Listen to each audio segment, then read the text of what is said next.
Shalom, shalom. I'm going to give all praise and honor and glory to Yahweh, by Hashem, Yahweh Shai, by Hashem Dash. I want to give a double honor to the elders apostles of Great Millstone who do rule well. I want to give a double, I want to give you salutations out there to the hopefully elect out there pushing and striving to push this word. I got a couple of scriptures. Basically, this video just going to be a bunch of clips of things new, a little bit old too. It's just a bunch of clips, man, on how we need our kingdom, man. You know, like when you look at society and you see the thought patterns of these people, man, you know, there's no other answer but we are in them days, man. You know, these people ideology, their ideal, their mind frame, the way they think is polluted, man. You know, and unless these days be short, man, there'll be no flesh left to be saved.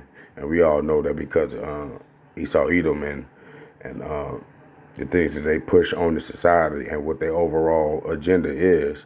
But besides that, like the way that people think nowadays, goddamn, you know, there's no hope, man. Matter of fact, let me get the scripture real quick before we get into these clips. Shalakia.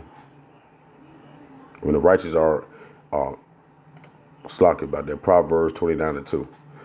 When the righteous are in authority, the people rejoice. But when the wicked bear rule, the people mourn. And most of these clips, that's what we're going to see. You know what I'm talking about? Like they spirit, especially the Jakes, Israelites, you blacks, Latinos, Native Americans out there. You know what I'm saying? Like the spirit is vexed, you know, and following the pattern and the rule of this devil. You know, it beat our people up from the inside out.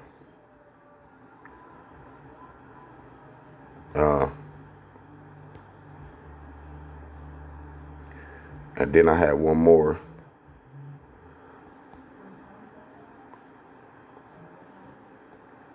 Isaiah 29:16. Surely your turning of things upside down should be esteemed as the potter's clay. For should the work say of him that made him, he made me not? Or should the thing frame him say of him that framed it, he had no understanding? Yeah, man, basically, man, how these women and these men out here trying to change their sex, you know, basically that God made a mistake. They feel from when they was a kid that they were supposed to be this, they were supposed to be that. All these ideologies, all these is workings of Satan, okay, and his minions. And right now we seeing it being fulfilled to the T, man. You know, so with no further ado, I'm trying to run it all these clips, man. Because this is the world that we live in now. But also, I started with this, man, because Muhammad used to say a whole lot of fact-based stuff, even though he was going off by falling, you know. But at the end of the day, he was speaking some truth. And he had no problem telling the devil to their face. Because at the end of the day, they are in the way. But this is part of the story that had to happen before we get our kingdom. Students would challenge Ali on his stand and his convictions. Remarkably, Ali more than held his own against students who had a far better formal education than he. I'm saying you talking about me about some draft, and all of you white boys are breaking your neck to get to Switzerland and Canada and London.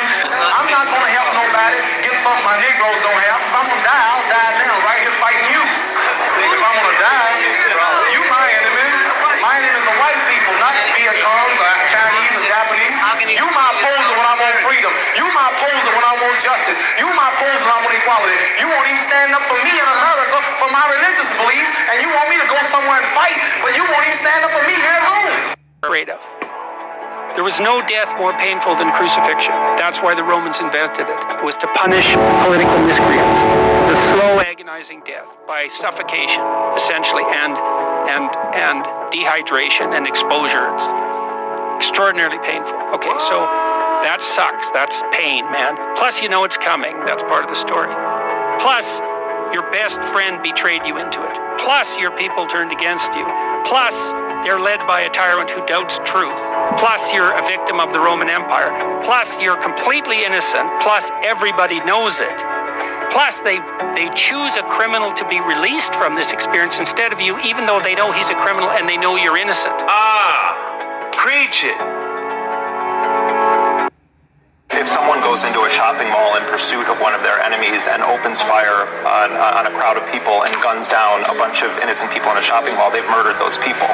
Those people were murdered by President Obama on his orders because there was believed to be someone from Al-Qaeda in that area. There's only one person that's been identified that had any connection to Al-Qaeda there, and 21 women and 14 children were killed in that strike. And the U.S. tried to cover it up and say it was a Yemeni strike, and we know from the WikiLeaks cables that David Petraeus conspired with the president of Yemen to lie to the world about who did that bombing. It's murder it's mass murder when you say we are going to bomb this area because we believe a terrorist is there, and you know that women and children are in the area.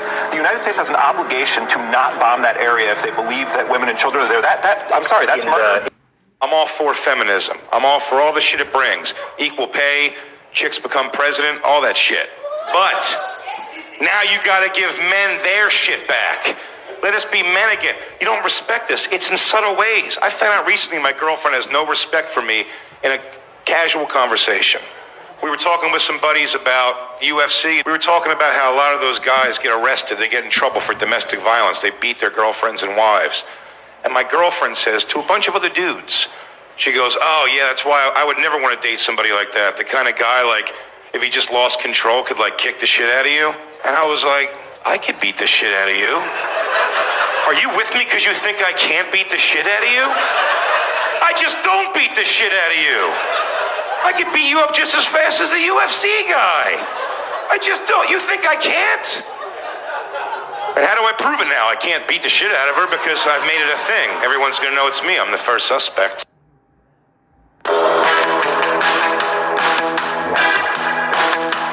Brits to accept the gender-neutral Artist of the Year award. She identifies as gender neutral? No, she doesn't. Way worse than that. She identifies as a straight woman and is proud to be a straight woman. I don't know where she has the audacity to think that. She said, I am a woman and I'm proud to be a woman. And they were pissed. They didn't cut that? Someone tweeted, the only people that are able to say that they're proud to be women are men. May I see your criminology degree? Do you have one? I'm sorry. No, Wait. we've gotta. Are you a biologist? Ecology Brown Jackson. Let me ask you a question. So do I need a criminology degree to be able to understand that 75% of blacks don't grow up with two parents? To be well versed in it, I believe so. Okay. Do you have one? I don't, but I'm studying it. Okay, but you studied it. But you did the same thing. You looked at a statistic, and he did the same thing. You don't have a criminology degree, neither does he. Course. Hold on a second. You're doing an argument from authority, okay? It's a fallacy. So the laws of physics don't change whether or not you're a physicist, okay? The law of thermodynamics doesn't change whether or not you take a course on it. Answer the question. Why do blacks have a broken family versus a nuclear family, and does that translate to higher rates of crime? Do you admit that? Why is it that blacks don't have parents, though? Why? Good question. We subsidize single motherhood in this country through the federal government of the United States. Maybe you just think that representative democracy should be representative. Maybe you just think that women should be equally represented in the decision-making fora of our nation. Well, I do believe that women should have... I don't understand your question, I guess. I guess you don't. That's pretty obvious, unfortunately. Well, how about if you phrase it more clearly, instead of just insulting me? 99.9% of bricklayers are men. Should we have quotas for women? Is bricklaying representative democracy? That has nothing to do with the question. The question is if there's evidence of structural inequality and oppression because women aren't precisely represented at 50% in all professions at all levels, then why don't we have a conversation about having women represented in all professions at all levels? Why do we talk about the C-suite, for example? Why do we talk about politics and positions of power? Why don't we talk about it across the board? Ever wonder what a Gen X thinks? Well, you're in the right place. Welcome to Gen X Talks. My dad has been getting some heat from one of our previous videos. Let's tell him about it. Dad? What? You're getting some heat from one of our previous videos. The proof of life. What about it? You were talking about abortion. I didn't fucking say shit about abortion. All I talked about was proof of fucking life. God, fucking snowflakes. You want to talk about abortion? I didn't say shit about abortion. Pro-life, pro-choice, I don't give a fuck. Roe v. Wade, Supreme Court said women can have an abortion. But you know what they didn't say? They didn't say it wasn't a baby, motherfuckers. How about that? Does that make any fucking sense to you? They just gave them permission to do it. I personally don't care what the fuck you do, but quit walking around pretending it's not a child so you can get away from the guilt. Okay? Because the guilt is the price you fucking pay when you do it. And it has nothing to do with me, my comments, or my son's videos. Fuck off. I don't understand for the life of me. I don't understand for the life of me why we are telling women that their best and greatest superpower, creating another human from their own body, is less important than working as an associate law clerk. Working 2,100 billable hours, checking footnotes, is somehow more important than raising the next generation of human beings that you made with your own body and then bringing them up. Now, some people may choose that. Fine, again, for the 1,000th time, that's fine. Do what you want. It's a free country. But if you're going to indoctrinate women to believe that happiness comes from working as an accountant, but not from spending more time with your children, there's not a single person who on their deathbed said, I wish I had done one more doc review. Or have. Well, I mean, that's something that we don't usually discuss unless it's necessary with maybe a medical professional or, a caregiver. Right. Hazel decided that they were non-binary when they were about 4. They had been exploring gender before that, trying on different pronouns, experimenting with different names, but they picked they, them pronouns and chose the name Hazel when they were 4 Ari, years old. with the greatest of respect, I have a 7-year-old daughter. Right? When she was 4 years old, her main decision of the day was whether to watch Peppa Pig or Frozen. She had not a clue what about gender identity or non-binary or any of this stuff. And I put it to you that this wasn't Hazel's idea, was it? This was your idea. You decided that Hazel had gender issues that she needed to address, and you persuaded your daughter that she was no longer to be a girl, didn't she?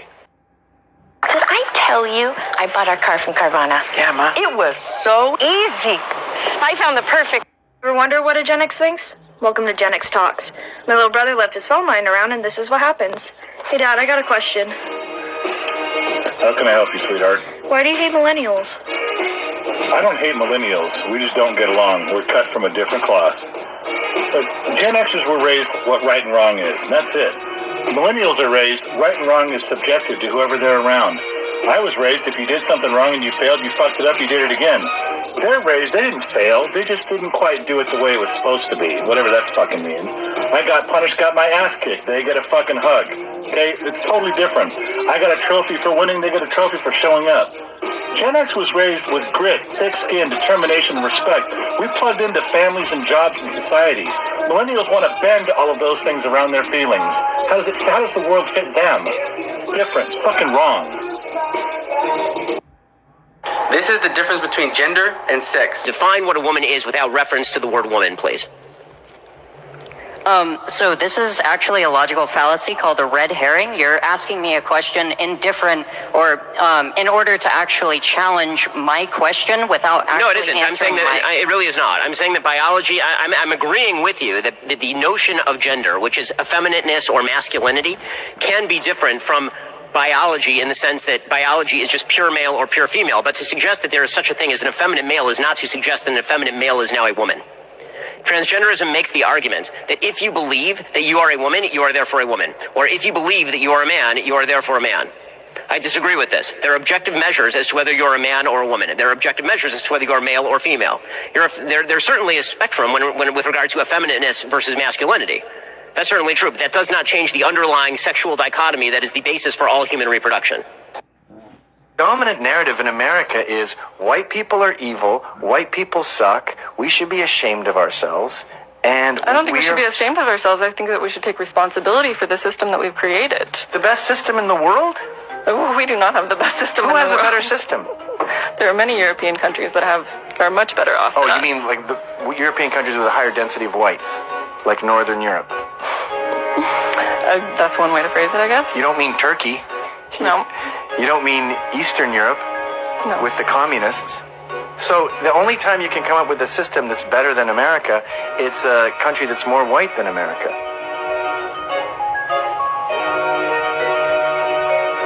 I don't understand. The reason why it became such a big deal back then is ever since my third album, I wasn't really taking large advances from the recording companies. I was recording the albums myself in my own studio. So the way I looked at it, I owned the work because I paid for it. And I did all the work. I created it, so I felt like it should belong to me. That said, the companies felt otherwise. And they would always hold this contract up and say, well, you signed it. And I say, well, I understand that. It's not like I want to leave. I just want to, talk about this thing and see if we can't make it more fair. Of course, they wouldn't change, because if they changed, they wouldn't really exist. And that's kind of the situation we're in right today. They're not going to exist much longer. Time travel. It's not a superpower. Now your uncle, Aunt your mama, probably told you about Aunt your mama, how she was an ex-slave, mammy that Chris Rush pawn. But it's a lot more brands we should pull up on. Like, what about Uncle Ben? Remember, called them uncle, cause slaves couldn't be called Mr. Roster's picture on the front of the cream of wheat. But what about the worst of all, KFC? Colonel Sanders made a fortune, killed it after he stole a recipe from a slave, Miss Childress. Gave her $1,200 out of the billions of his worth, then became a sugar daddy for Miss Butterworth. It's more to be exposed out here. I mean, look at the clothes we wear. Allegedly Nordica boats, the slave ships he was brung on. The tree on your pair of Timbs is what we was hung on. And the logo that's been embroidered on Levi's. 2 horses ripping a slave from each side. Could it be propaganda or could it be facts? Wait, I get deeper than that. This photo has a disturbing backstory. It's the last photo of Michael Rockefeller, and it features the cannibals thought to be responsible for his death. In 1961, Michael was traveling down a river with an anthropologist when his boat broke down. Now, Michael eventually decided to jump in the water and swim to shore, and that's the last time he was ever seen. His death was announced officially as drowning, though the rumor is that the Asmat tribe, who are known to be cannibalistic, were the cause of Michael's disappearance. But the story doesn't end here. About a decade after Michael's disappearance, National Geographic did a project on the Asmat tribe, and they were filming them rowing their boats. Did you see it? It looks like there's one white man rowing with the tribe. Maybe this photo isn't as disturbing as we thought.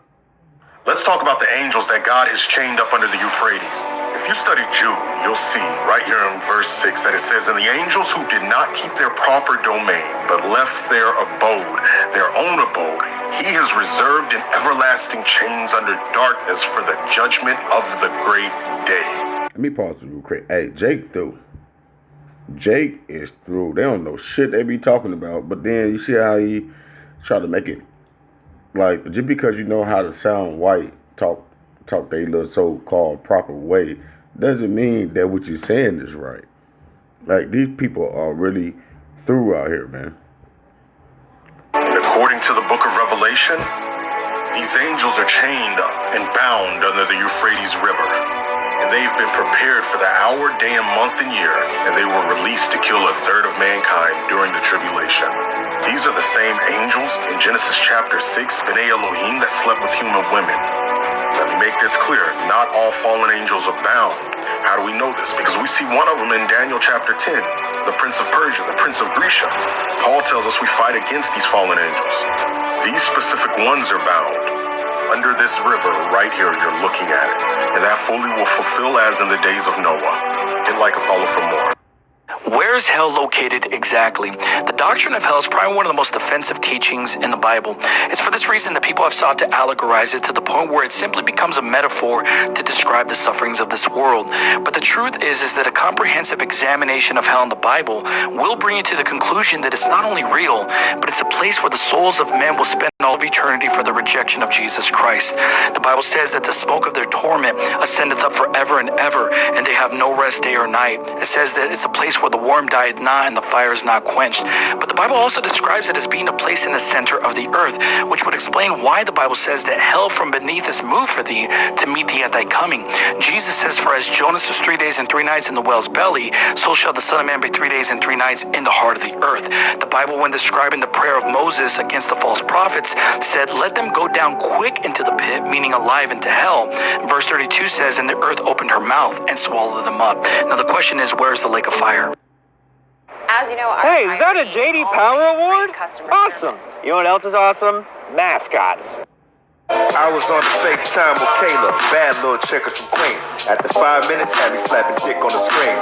She showed something back, and it was moving. I pulled up to her door now. That's what we doing? You would think cause of this, she'd have got rid of me. But with eyes squinted, she said, nah, energy. Let me inside and it was all action. 7 minutes, 36 seconds of pure passion. Getting dressed, looking for my slippers. She's sitting there, edge of the bed, eyes squinted. No, you didn't. You pulled out, right? Yeah, after I finished. Why would I come outside? It's a pandemic. What? Forget it. 3 weeks later, she like, I'm pregnant. Sound personal. Can't be mine. I'm on birth control. With this sunblock, do I look dumb? No, this blocked me from having a son. So I hope you figure it out. No, we cannot listen to R. Kelly. R. Kelly is a pedophile. And now here's the thing. And just hear me out for 1 second. Technically speaking, R. Kelly is not a pedophile. Just give me 1 second. I promise this goes well. Just hear me out. The term pedophile refers to people who are attracted to those that are prepubescent. Then there's something called a hebephile. That's people who are attracted to those in the early stages of puberty, like 11, 12, 13, 14. And then there's something called an ephebophile. That's people who are attracted to those in the later stages of puberty, like 15, 16, 17, 18. But I think the reason we don't make those distinctions is because it's very hard to explain the difference without sounding like a pedophile. The millennial reign is a period of time in